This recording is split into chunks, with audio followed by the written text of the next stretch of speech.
Hello alkanes and halo arenes, इनके हम MCQs देखते हैं, यानी इनके मल्टीपल चॉइस क्वेश्चंस, और इनको हल करते हैं। चलिए,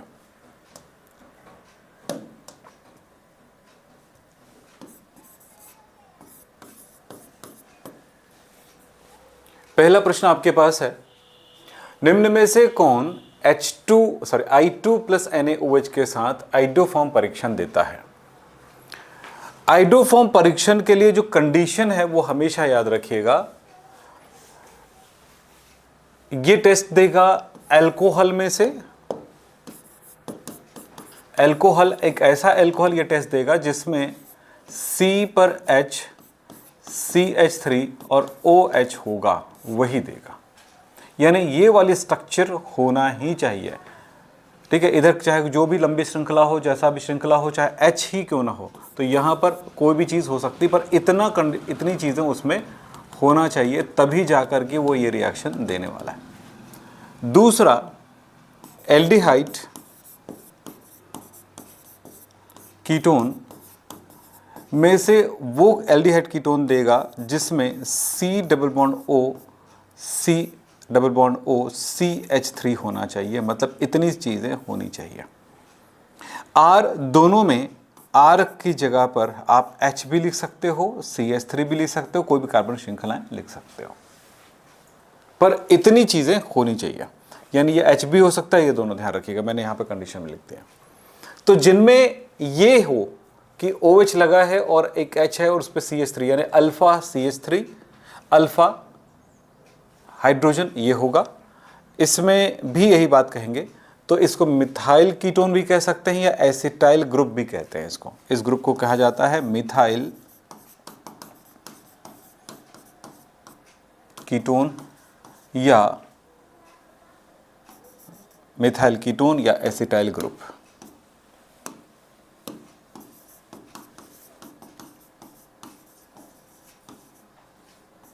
इनमें से तो चले हम जब देखें तो ये चीज़ें होनी चाहिए। तो यहाँ पर देखिए, पहले वाले में ये हो सकता है कि नहीं, ये पॉसिबल है कि नहीं। बोला है कौन देगा, इसमें OH है यानी अल्कोहल है, लेकिन इस OH के साथ इस कार्बन पर एक H और एक CH3 होना चाहिए, जबकि ऐसा नहीं है, CH3 नहीं है कहीं पर, ये पूरी स्ट्रक्चर है लंबी से। तो ये इस कंडीशन को ये फॉलो नहीं कर रहा है, तो ये तो नहीं देगा ये रिएक्शन, ये तो पहले पता चल गया। दूसरे की तरफ चलते हैं, यहाँ पे ये लिखा है PH, फिर है CH, C पर H है, फिर इस पर OH भी है, C पर H है, OH है और CH3 है। यहाँ पर ये कंडीशन लागू हो रही, देख लीजिए आप, कार्बन पर H है, CH3 है, OH है, तो ये अभिक्रिया देने वाला है।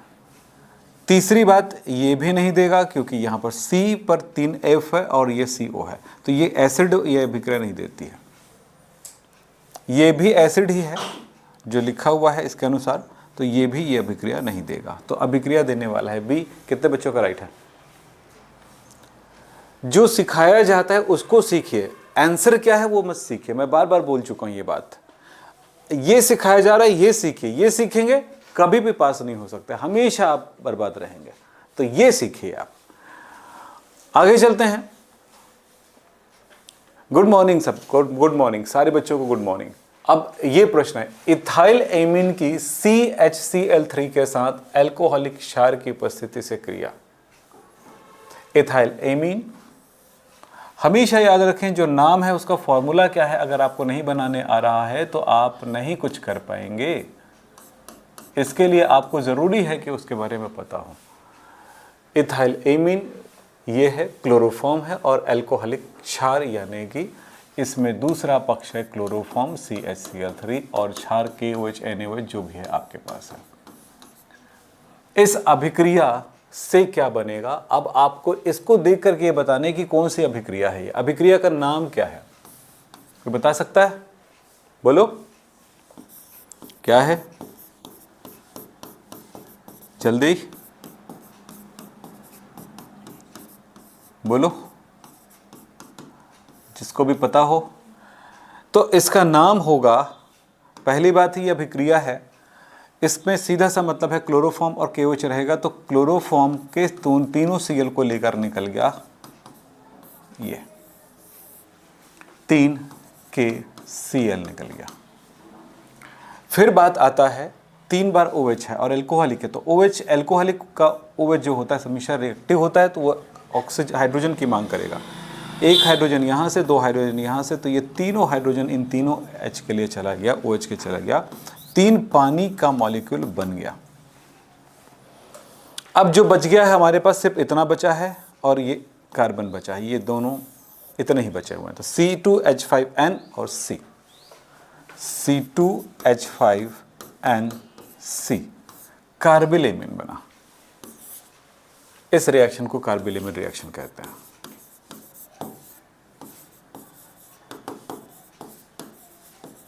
कितने बच्चों का राइट है, हाथ खड़े करें। आगे, क्लोरोफॉर्म निम्न के साथ सम्मोहक बनाता है। सम्मोहक, सम्मोहक, हिप्नोटिक,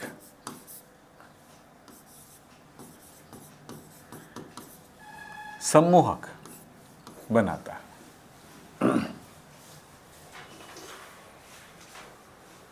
क्लोरोफॉर्म किसके साथ, यहां पर निश्चेतक शब्द भी उपयोग हो सकता है, थोड़ा सा चेतना शून्य करता है, एनेस्थेटिक बनाता है।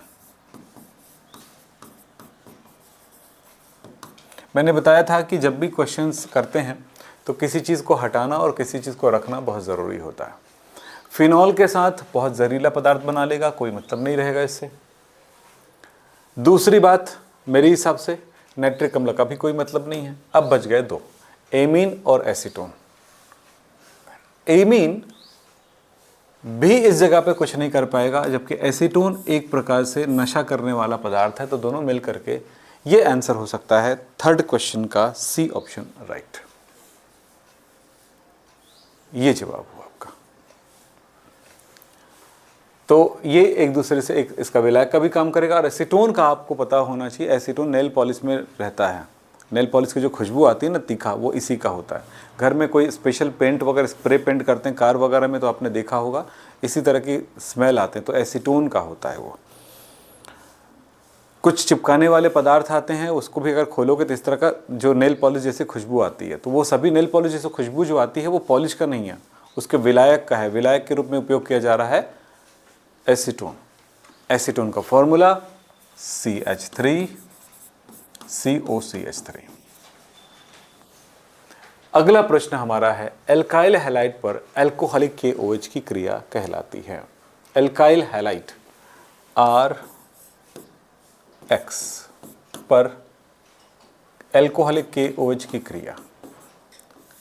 एल्काइल हैलाइड में मैं ले लेता हूं C2H5Cl या Br, एल्कोहलिक KOH।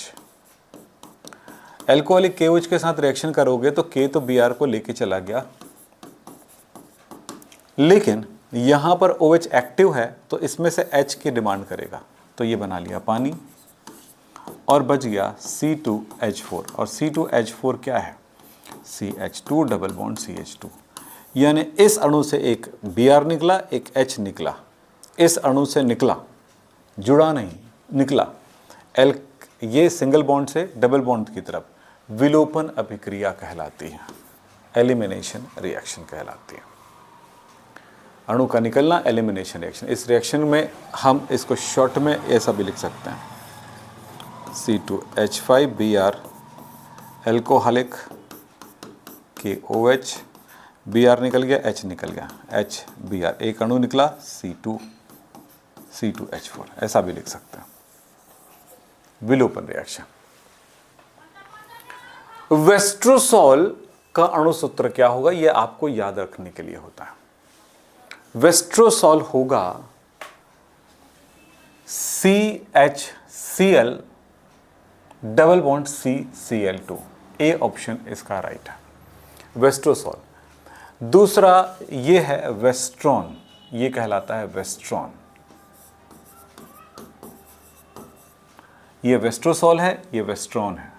वेस्ट्रोसॉल क्या चीज है, try chloro ethylene, simple name, बाकी IUPAC नाम नहीं लिखा मैंने।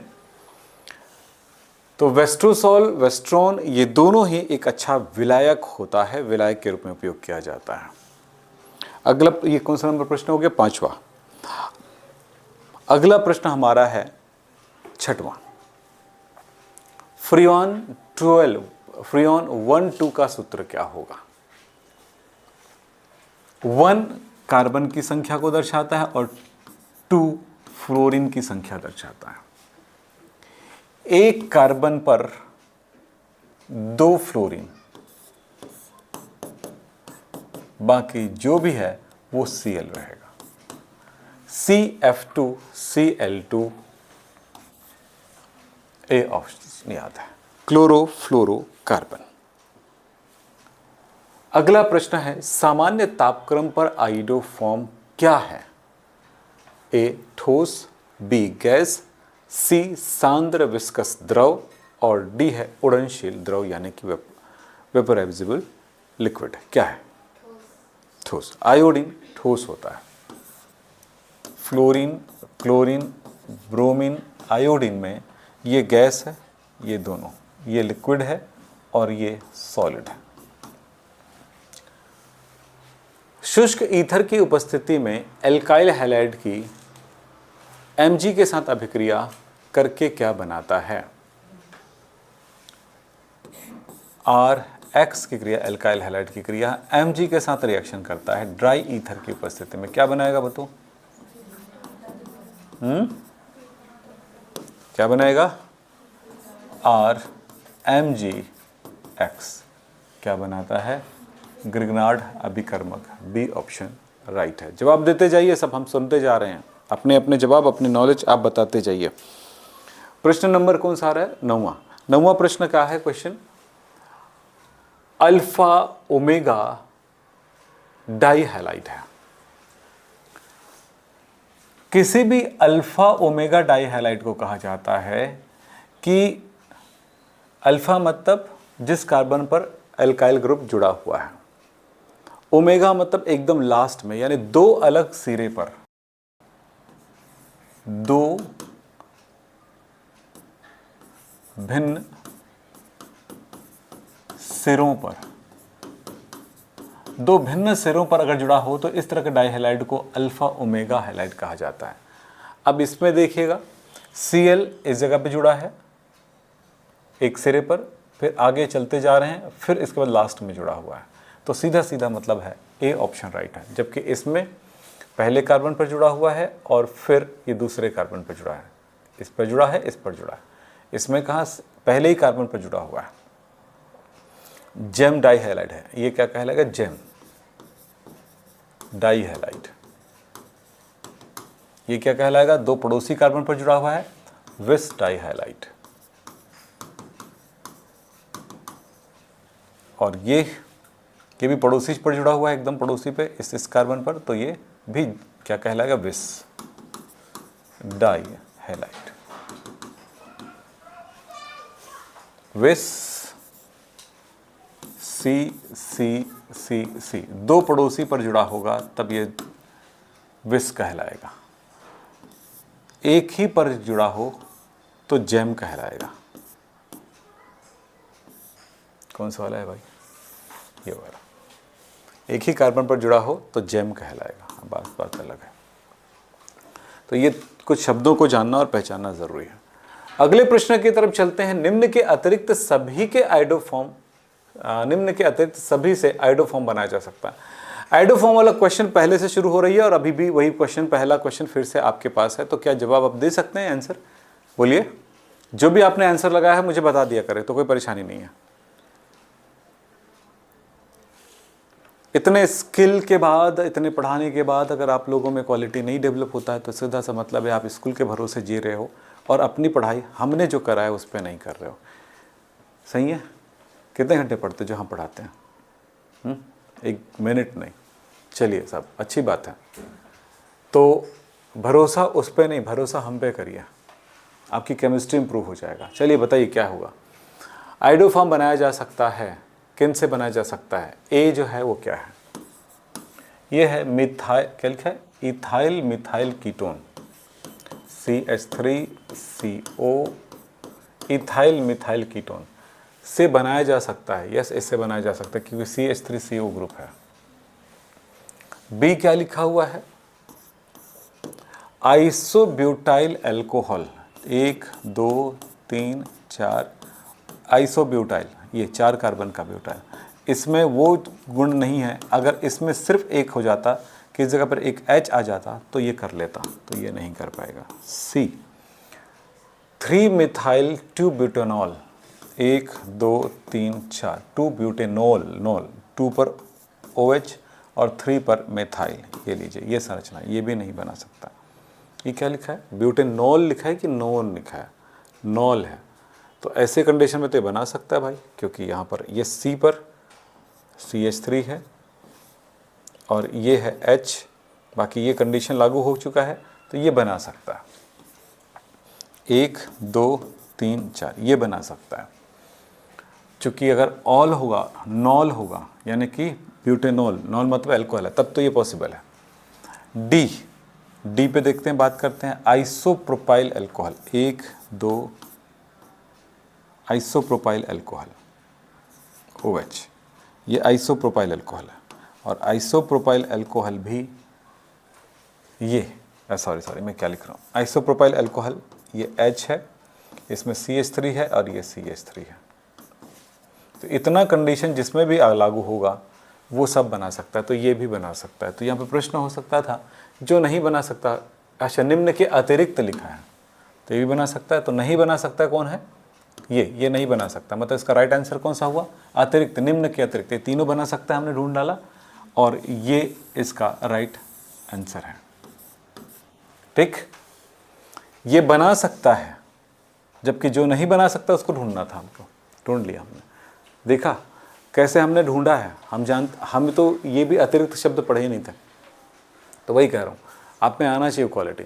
निम्नलिखित में से किस वर्ग के यौगिक आइसोफॉर्म परीक्षण देगा, आइडोफॉर्म परीक्षण देगा, बताओ कौन। सेम प्रश्न जो पहले पढ़े थे वही है, अब बताओ।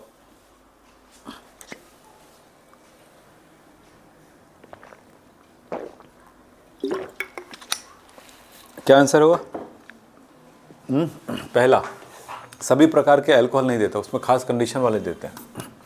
दूसरा सभी प्रकार के एल्डिहाइड भी नहीं देते, खास कर सभी प्रकार के कीटोन भी नहीं देते, केवल मिथाइल कीटोन और अल्कोहल जिनमें ये ग्रुप हो।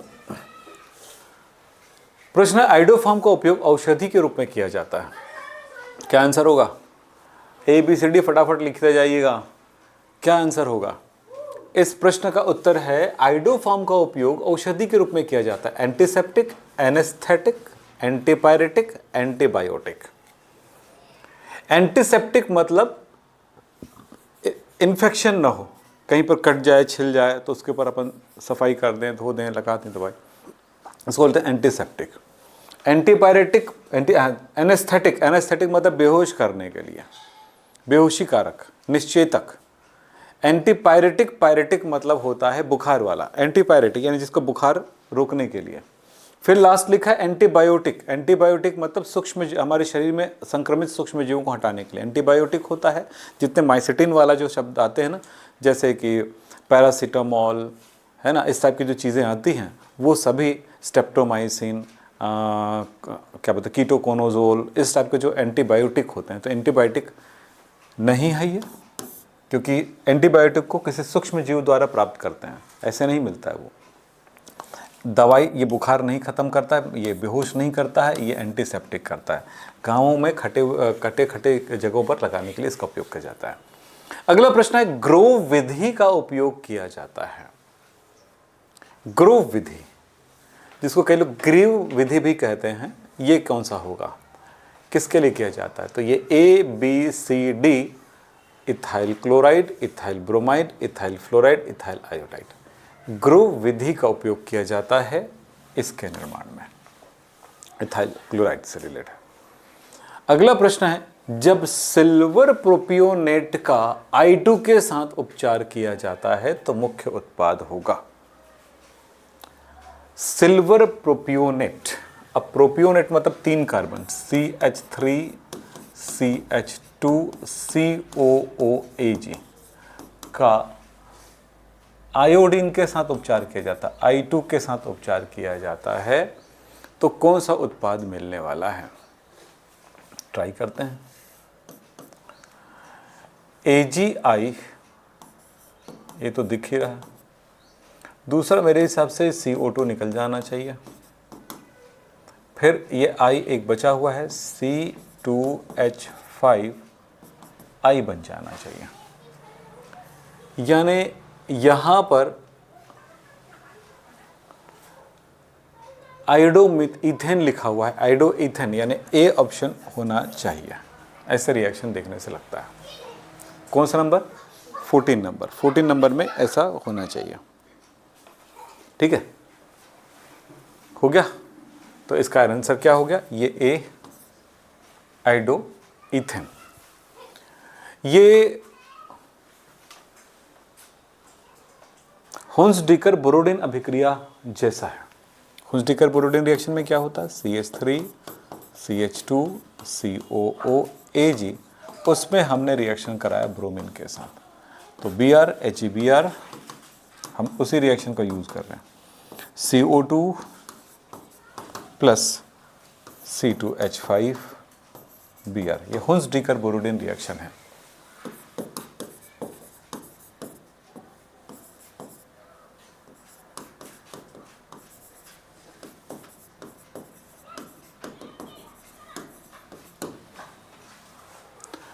आगे है क्लोरोबेंजीन में CCl बंध, मिथाइल क्लोराइड में CCl बंध की तुलना में क्या होगा? क्लोरोबेंजीन,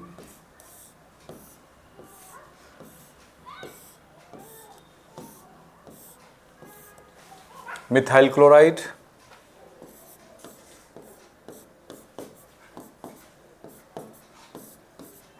आपका क्वेश्चन कहां से है? आपका क्वेश्चन है इस जगह के बंध से। ये बंध, इस बंध के बारे में बात कर रहे हैं। पूछा गया है बड़ा एवं दूर, क्या लिखा है? क्लोरोबेंजीन में CCl बंध मिथाइल बेंजीन की तुलना में, इसके बारे में टारगेट करेंगे। इसकी तुलना में ये बंध कैसा है, ये पूछा गया। इस बंध के बारे में बताना, इसकी तुलना में ये छोटा है, बड़ा है, जो भी है। तो सबसे पहली बात क्या होना चाहिए? दोनों बंध के बारे में अगर हम सोचें तो हम सोच सकते हैं कि इस जगह पर जो कार्बन है उस पर संकरण sp2 है, जबकि इस जगह पर जो कार्बन है उसमें संकरण sp है, sp3 है। यहां पर s का परसेंटेज 33% है, 33.33% है। मतलब s% यानी s कक्षक की प्रबलता जो है इतनी है, जबकि यहां पर s% जो है, s कक्षक की प्रबलता 25% है।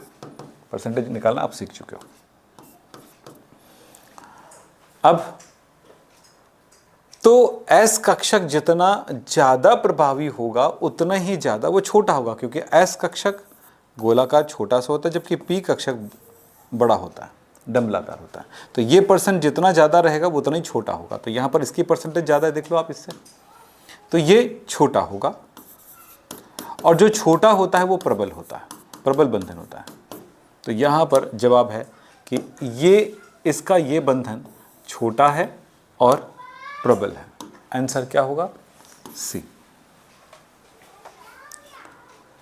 एकदम सीधा सा तरीके से हमने जाना। दूसरा तरीका ये है कि इसमें अनुनाद भी पाई गई है। तो ये वाला बंधन, ये इलेक्ट्रॉन यहाँ मूव हो जाएगा, ये बंधन यहाँ मूव हो जाएगा। तो s% पहला कारण हो गया। दूसरा कारण है इसमें अनुनाद का पाया जाना। दो कारण है, अनुनाद पाई जाती है, बंधन यहाँ पर ये पॉजिटिव डबल बॉन्ड में कन्वर्ट हो गया, डबल बॉन्ड जैसे C+ और ये डबल बॉन्ड में कन्वर्ट हो गया, और ये स्ट्रक्चर यहाँ पर नेगेटिव हो गया। और इस तरह से आप ये कई संरचनाएं, टोटल 5 संरचनाएं बनाएंगे। इस तरह से ये डबल बॉन्ड और सिंगल बॉन्ड के बीच का बॉन्ड है, जबकि ये इसमें कोई अनुनाद नहीं पाई जा रही है। इस कारण से भी ये छोटा होगा। तो दो रीज़न है इसके, बड़े बड़े रीज़न। ये जानना जरूरी। किसी भी प्रश्न के पीछे उसके कारण की तरफ जब तक नहीं जाओगे, कारण नहीं जानोगे, आप आंसर दोगे ही कैसे? समझ रहे हो ना? दोगे ही कैसे? आपकी पढ़ाई पूरी तरह से ऐसे ही हुआ है जैसा हमने कराया, लेकिन बात वही है कि वो चीज़ें कहाँ से ढूंढना। इसलिए तो हमने सिर्फ प्रश्न थोड़ी पढ़ाया आपको, ये प्रश्न आएगा बेटा इसको देख लो, ये एग्जाम में आता है, ये बहुत बार आया है। हमने कभी ऐसा नहीं कहा। तुम्हारे स्कूल के टीचर कहते होंगे ऐसा, भले ही, हमें ऐसा नहीं कहते। इस प्रश्न में क्या जवाब है जरा देखते हैं। CH3 3 बार, CH3 CH3, ये स्ट्रक्चर होता है किसी का बनाना। CBr अभिक्रिया है आपके साथ पानी के साथ, पानी निकल गया H के साथ, HBr बना करके, पानी इसके साथ जुड़ गया, CH3 CH3 CH3, C के साथ OH लग गया। यही रिएक्शन वहां लिखा है, वही रिएक्शन मैं दोबारा लिख दिया। इस अभिक्रिया को क्या कहेंगे? A विलोपन, B प्रतिस्थापन, C मुक्त मूलक अभिक्रिया और D विस्थापन अभिक्रिया। क्या कहोगे बताओ? बताओ, इससे सरल तो प्रश्न अभी तक मैंने कोई नहीं किया। बताओ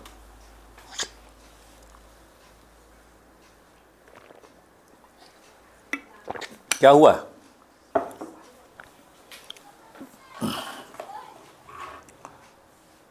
क्वेश्चन नंबर 15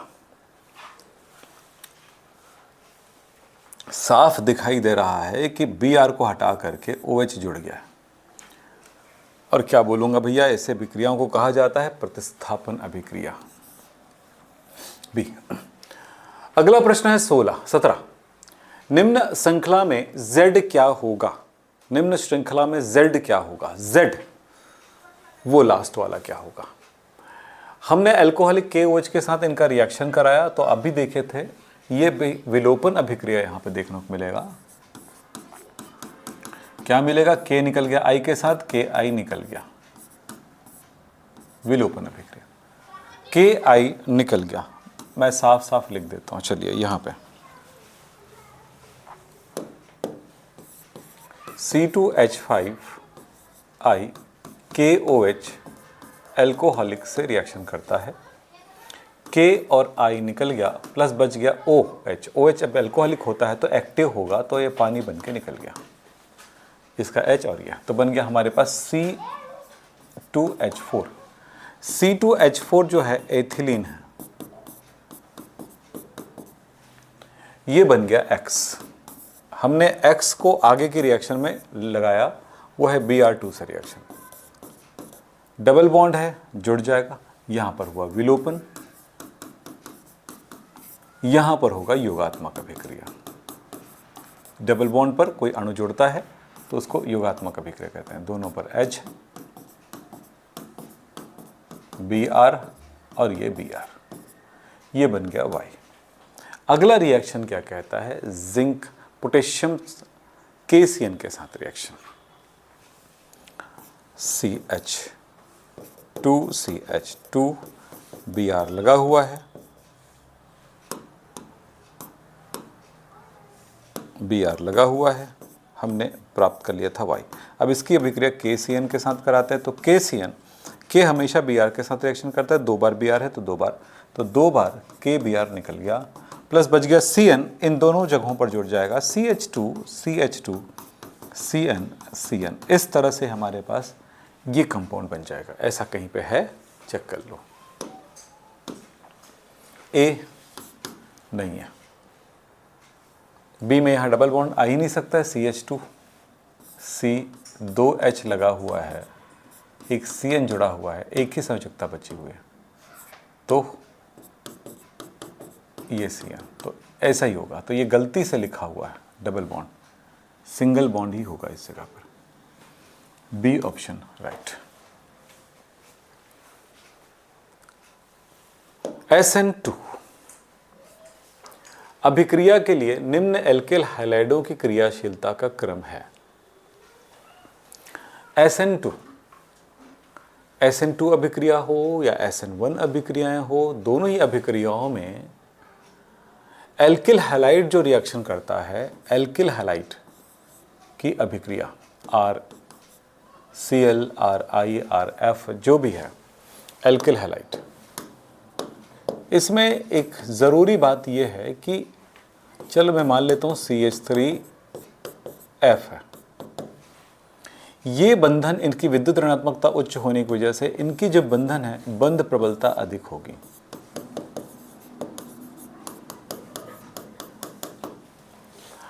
बंध प्रबलता जितनी अधिक होगी उतना ही उसकी क्रियाशीलता कम होगी।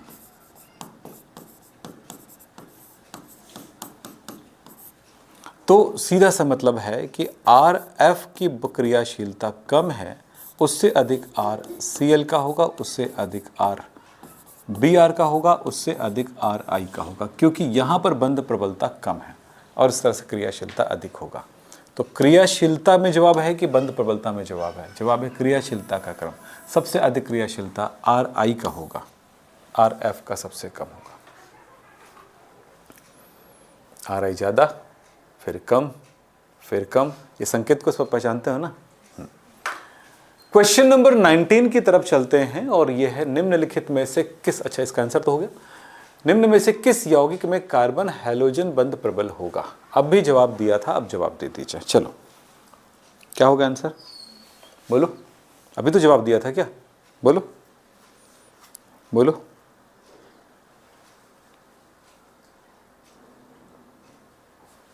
बोलो ना। क्या होगा? पढ़ो ना भाई, पढ़ो ना, जवाब दो ना यार, क्या प्रश्न है? अभी तो जवाब दिया था। क्या सुने, यहाँ पर सो रहे थे क्या आप लोग? बताओ, सो रहे थे क्या? हाँ, यहाँ पर सो रहे थे क्या? कैसे करते हो, तुम्हारा दिमाग काम करता ही नहीं करता है।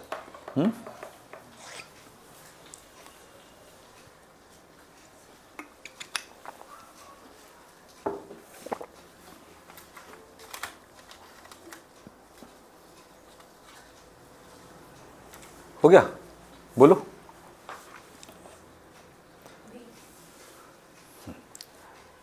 निम्नलिखित में किस में बंध, कार्बन हाइड्रोजन का बंध प्रबलतम होगा? CH3F। निम्न में से कौन सा वुड्स अभिक्रिया नहीं है? निम्न में से कौन सा वुड्स अभिक्रिया नहीं देगा? नहीं देगा।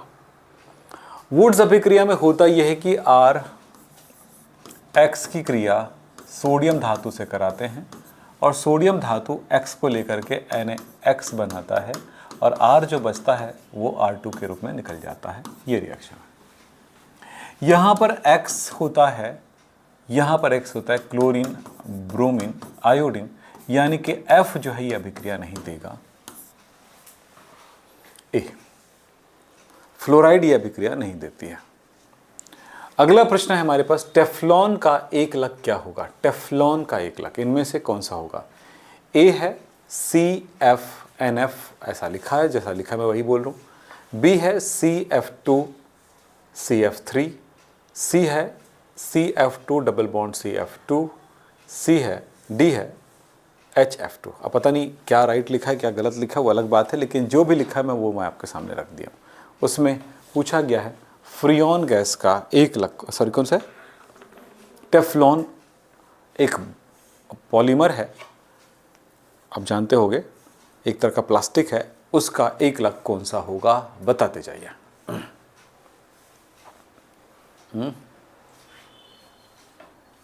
बोलो, जवाब नहीं है क्या? टेफ्लॉन को कहा जाता है poly tetra fluoro ethylene, PTFE कहा जाता है। तो टेट्राफ्लोरो एथिलीन ये है CF2 डबल बॉन्ड CF2। 22 अणुसूत्र दिया गया C2BrClF के यौगिक के समावयवियों की संख्या क्या होगी? जैसे एग्जाम में आता है हम वैसे ही क्वेश्चंस लिखते हैं आपके सामने। इनमें कितने समावयवी बनेंगे? C 2 है, Br एक Br, 2 एक Cl, और एक F, ऐसा कंपाउंड हो सकता है। तो इसकी संरचना ये लीजिए, तो इसकी रियल फॉर्मूला होगा C2H3Br Cl, ये संरचना होगी। ये कितनी संरचनाएं बना सकता है?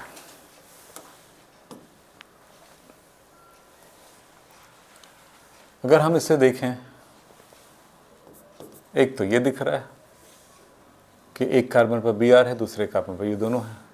दूसरा हमें ये दिख रहा है Cl इसमें है, CBrF।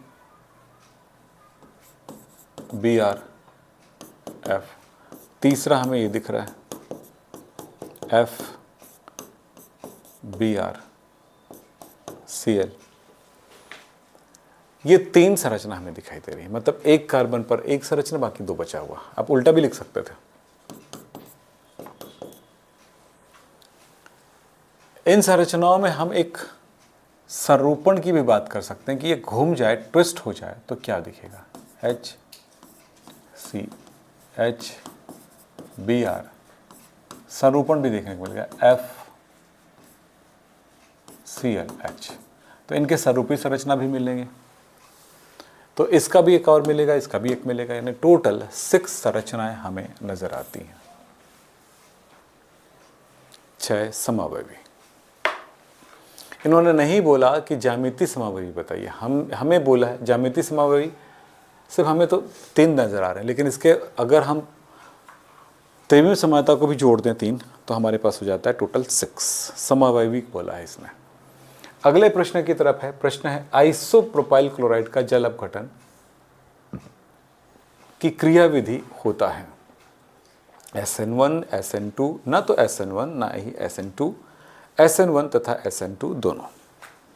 यहां पर जवाब क्या होना चाहिए ये जरा देखें। Isopropyl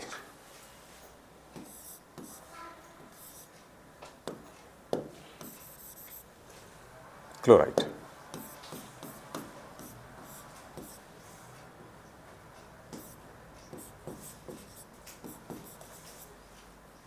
isopropyl chloride.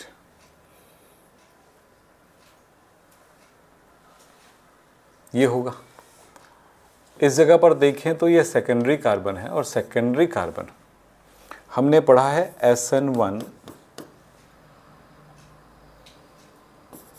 3rd degree में हेलोएल्केन में आसानी से होगा, सेकेंडरी में कम होगा और 1st डिग्री में कम होगा। लेकिन SN2 जो है 1st डिग्री में आसानी से होगा, 2nd डिग्री में कम होगा और 3rd डिग्री में कम होगा। ये SN2 है ना। तो यहाँ पर सवाल आता है कि ये 2-2 वाले में क्या करें। तो नॉर्मली ये देखा गया है कि जब ये घिराव लग जाता है तो एक तरह से सिंगल होता तो फिर ठीक था, लेकिन जब ये घिर जाता है एक तरह से तो SN1 करने लग जाता है। तो यहाँ पर SN1 की चांसेस अधिक होगी प्राथमिक और SN1 की तृतीयक और द्वितीयक में अधिकता से पाई जाएगी। तो इसलिए हम यहाँ पर ज़्यादा टिक निशान लगा सकते हैं SN1 पर। SN1 SN2 पढ़ाया था ना। हाँ। उच्च ताप पर आइडोफॉर्म निम्न के द्वारा दिया जाता है। ये बहुत बड़ा अजीब सा प्रश्न है, क्योंकि उच्च ताप शब्द बहुत उपयोगी शब्द हो जाता है इस जगह पे, और आइडोफॉर्म अभिक्रिया देता है। मतलब हमारे पास इनमें से जो पदार्थ होगा, आइडोफॉर्म अभिक्रिया कौन देता है आपको तो पता है, आपको बताया था शुरू में। एक विशेष प्रकार का एल्कोहल देता है, एक विशेष प्रकार का कीटोन या एल्डिहाइड देता है। यहाँ पर जो देखने को मिल रहा है वो प्रॉब्लम क्रिएट करेगा। क्वेश्चन नंबर क्या है आपका 24। तो जवाब, टाइम 40 मिनट हो चुका है। इस प्रश्न का जवाब आप लोग ढूंढ के आइए। फिलहाल तो मुझे पता है इसका आंसर ए ही होगा, लेकिन आप लोग कोशिश करिए कि क्यों होगा, मैं आपसे जानना चाहूँगा। टाइम हो चुका है आज की क्लास का, तो कल आपके पास ऐसा प्रश्न का जवाब चाहिए हमें, ठीक है। तो आंसर है ए। और होता ये भी है कि उच्च तापमान पर यह विघटित हो करके इस तरह का स्ट्रक्चर कन्वर्ट में आ जाता है कि ये मिथाइल अल्कोहल और इस वाला पार्ट को वो क्या करेगा, आइडोफॉर्म के फॉर्म में कन्वर्ट करते हुए चले जाएगा, यानी एल्डिहाइड बन जाता है और एल्डिहाइड से ये बन जाता है। फाइनली क्षार की उपस्थिति भी जरूरी हो जाती है, तो फाइनली ये बन जाता है आइडोफॉर्म, CH3 बना लेता है। तो ये इसका राइट आंसर 24 होगा, हम ये बता सकते हैं आपको। एक क्वेश्चन और कर देते हैं, फिलहाल इसका आंसर हमें कल चाहिए। दूसरी बात ये भी है कि कुछ जगहों पर ये वाला भी आंसर को देके चलता है, तो मैं आपको सारे प्रश्न के लिए मैं इस प्रश्न को आपके लिए होमवर्क में लेके चलूँगा, कारण सहित आपको आंसर देना है कल रिएक्शन के साथ, ठीक है। तो ये क्या हुआ हमारा स्पेशल क्वेश्चन, क्योंकि ऐसा देखने को नहीं मिलता अक्सर, पर जवाब ये है, कुछ लोग यहाँ पे और कुछ लोग यहाँ पे टिक लगा रहे, पर क्यों लग रहा है इसके बारे में बताना चाहूँगा मैं नेक्स्ट क्लास में, आपको डिटेल में बताऊँगा, पूरा आपसे मांगूंगा। एक प्रश्न का जवाब दे दो, 25 कर देते हैं इसको कंप्लीट। साइक्लोहेक्सेन हेक्साक्लोराइड का कौन सा समावयवी प्रबल कीटनाशी है? ये है BHC बेंजीन हेक्साक्लोराइड, C6H6Cl6, 666 भी कहा जाता है, गैमेक्सेन भी कहा जाता है। तो इसका 25 क्वेश्चंस का आंसर क्या होगा बताइए जल्दी से, आप लोगों को याद हो तो।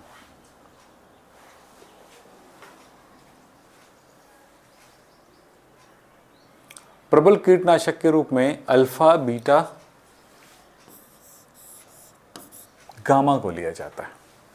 बस इतना ही, आज की क्लास यहीं पे समाप्त करेंगे। नमस्कार, धन्यवाद, थैंक यू। उस प्रश्न का उत्तर आपके लिए होमवर्क में है, और जितना कोशिश कर सकते हो कर, जो क्वेश्चन आपको तकलीफ दे उस प्रश्न के पीछे भागिए, उसके गहराई तक जाइए। अब ये अलग बात है कि वो परीक्षा में नहीं आएगा, लेकिन उसकी खोज में आप बहुत कुछ सीख जाएंगे। तो बस इतना ही, आज की क्लास यहीं पे समाप्त करते हैं। नमस्कार, धन्यवाद, थैंक यू।